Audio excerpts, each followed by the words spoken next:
All right, so I think this is recording. Let's take a look here at problem number 1. F evaluated at negative 12 equals positive 12 is telling us that the graph of F passes through the point negative 12 comma positive 12.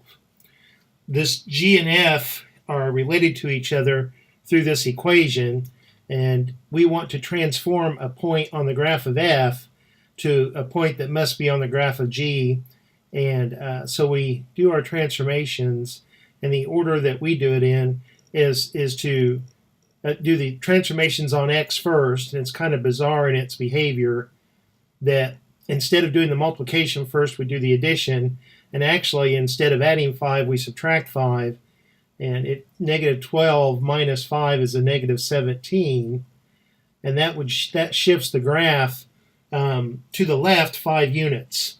Then we move here to this multiplication, but instead of multiplying by 1/2, we multiply by the reciprocal. The reciprocal of 1/2 is 2, and 12 times 2 is 24. So this point is transformed to negative 1724.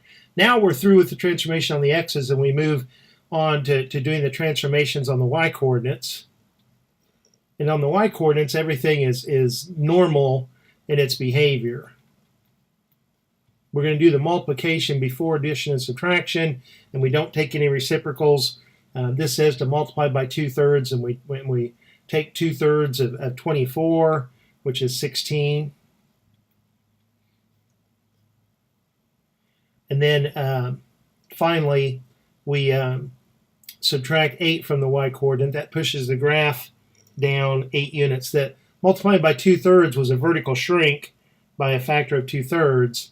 This pushes the graph down 8 units, so that a point that we know that must be on the graph of G is negative 17, 8, if I haven't done any silly type of arithmetic errors. All right, so I hope that helps, and I'll talk to you later. Bye.